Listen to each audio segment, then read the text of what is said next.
Police प्रशासन होश में आओ, होश में आओ, होश में आओ। पुलिस प्रशासन होश में आओ, होश में आओ, होश में आओ। पुलिस प्रशासन होश। सरकार मुर्दाबाद, मुर्दाबाद, मुर्दाबाद। भाजपा सरकार मुर्दाबाद, मुर्दाबाद, मुर्दाबाद। भाजपा सरकार क्या आगे बढ़ाओ।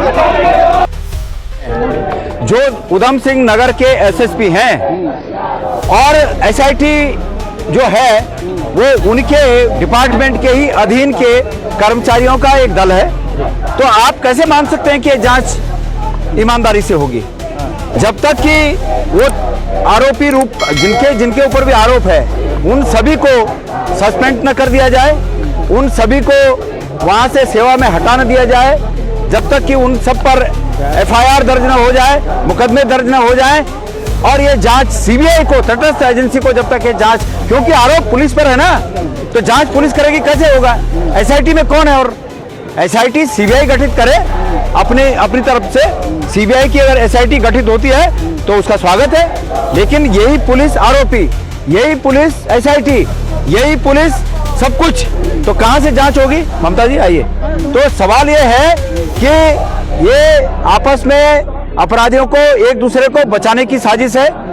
पुलिस के वरिष्ठ अधिकारी मुख्यमंत्री को बचाने में लगे हैं और मुख्यमंत्री पुलिस के अधिकारियों को बचाने में लगे हैं। तो ये वो वाला खेल है और ये खेल अब इनका बेनकाब हो गया है। जब तक इन्होंने एसएसपी को हटाया नहीं, सस्पेंड नहीं किया, उन पर मुकदमा दर्ज नहीं हुआ, हम तब तक जो है ये हमारी मांग तब तक जारी रहेगी। और मैंने अभी सुना कि पुलिस के जो वरिष्ठ अधिकारी हैं, यहाँ के सबसे वरिष्ठ अधिकारी, उनका ये कहना है कि वो वार्ता के लिए तैयार हैं। अगर वो वार्ता के लिए तैयार हैं तो हमारे वरिष्ठ 10-15 लोग जाएंगे, हम अपनी मांग वहां रखेंगे, वो हमारी मांग पर विचार करें। मैंने 3 दिन पहले भी हमने प्रेस के माध्यम से बात कही थी कि वो हमारे देहरादून पहुंचने से पहले इनको यहाँ से हटा दें, लेकिन अभी तक उन्होंने नहीं ये हटाया है। इसलिए उनके क्या विचार हैं, हम उनके विचारों को जानेंगे और उसके बाद आगे की जो रूपरेखा है उसको तय करेंगे। भाजपा के प्रदेश अध्यक्ष और मुख्यमंत्री जिस तरीके से कह रहे हैं कि विपक्ष जो है मुद्दाविहीन हो चुके हैं और मुख्यमंत्री का ये कहना है कि बड़े अफसोस की बात है कि एक प्रदेश का किसान आत्महत्या कर रहा है, पुलिस को और सरकार को कटघरे में खड़ा कर रहा है और मुख्यमंत्री कह रहे हैं कि कांग्रेस मुद्दाविहीन बन चुकी है। क्या मुख्यमंत्री जी, एक व्यक्ति की जान जाना क्या मुद्दा नहीं है? क्या अंकिता भंडारी हत्याकांड में जिस प्रकार से उनकी पार्टी के लोग वीआईपी बनकर उस बालिका की हत्या कर देते हैं, क्या ये मुद्दा नहीं है उनकी नजर में? मैं उनको पूछना चाहता हूं, वो सीधे तौर पर मेरे प्रश्नों का जवाब दें। अर्बन नक्सल, डेमोग्राफी चेंज, ये इसकी परिभाषा बताएं। 10 साल से सरकार में है और 10 साल में से सरकार में होने के बाद इस प्रकार की फजूल की बातें करते हैं, इसके अलावा इन्हें कोई काम नहीं है। सर, लास्ट सवाल यह है कि अगस्त मुनि में जिस तरीके से आज जो ग्राउंड को लेकर जो विवाद चल रहा है, हमारी आस्था का भी सवाल रहता है। दूसरी ओर जिस तरीके से वहां पर सरकारी संपत्ति को भी नुकसान पहुंचाया गया, भाजपा का ये कहना है कि कुछ तत्व जो है अराजकता जो है वो फैला। भाजपा को जरूरत क्या है लोगों के धार्मिक मामलों में हस्तक्षेप करने की? लोगों को धार्मिक मामलों में अपने अनुसार काम करने दिया जाए।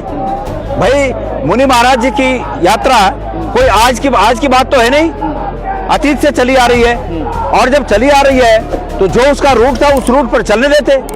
भाजपा को दिक्कत क्या है? भाजपा जबरदस्ती लोगों के निजी मामलों में, धार्मिक मामलों में हस्तक्षेप करती है। ये इसी का परिणाम है कि आज अगस्त मुनि में भी असमंजस की स्थिति है, लोगों में बड़ा गुस्सा है और ये स्थिति के लिए भारतीय जनता पार्टी और उनकी सरकार जवाबदेह है। हरिद्वार में गैर हिंदुओं पर पाबंदी के पोस्टर जो है वो लगाए गए हैं पूरे गंगा घाटों तक, किस तरीके से उसको ये मुख्यमंत्री को यही बचा है बस काम करने के लिए। ये मेल दिखा दीजिए। ये मुख्यमंत्री को ये बचा है। मुख्यमंत्री जी से हम कहना चाहते हैं कि क्या ये जो सुखवंत सिंह जो उधम सिंह नगर के जो किसान जिन्होंने आत्महत्या की उनके द्वारा लिखित ये पत्र क्या सभी जगह हम भी चिपका दें? मुख्यमंत्री को इसका जवाब देना चाहिए। ये पत्र हर अधिकारी को गया है मेल से, ये उनका पत्र न्यायालय में गया है, ये उनका पत्र मुख्यमंत्री को गया है, और उसके बावजूद कोई सुनवाई नहीं हुई, तब जाके उस व्यक्ति को अपनी आत्महत्या करनी पड़ी। और क्या मुख्यमंत्री चाहते हैं कि ये पत्र जगह जगह चिपका दिए जाएं? तो मुख्यमंत्री इस पर जवाब दें। Thank you. और सरकारी और खासा पुलिस दबाव में कांग्रेस मुखर है, क्या मांगे?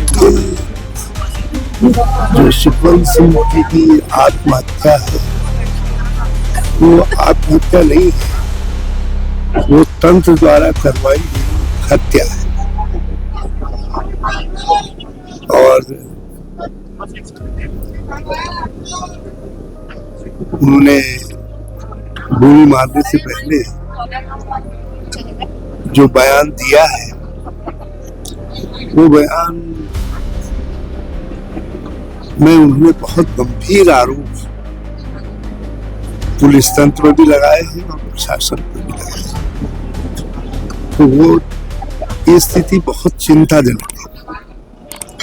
मैं अध्यक्ष जी को और पार्टी लीडरशिप को बहुत बधाई देता हूँ कि ऐसी चिंताजनक लज्जाजनक स्थिति के खिलाफ कांग्रेस का ये आक्रोश जो है वो स्वाभाविक है।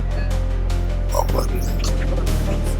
मैं समझता हूँ कि ये बड़ी कीमत मांगता है। जो कुछ हुआ है उसको आप साधारण आत्महत्या नहीं, आप आत्महत्या की परिस्थितियां पैदा कर रहे हैं किसी किसान के, उसकी बर्बादी करके कि ताकि उसके पास कोई ऑप्शन ही न रह जाए, वो अपने को गोली मार दे किसी को। कितनी बेबसी रही होगी ये अपने जवान बच्चे और पत्नी और सर क्या लगता है कि आपको सरकार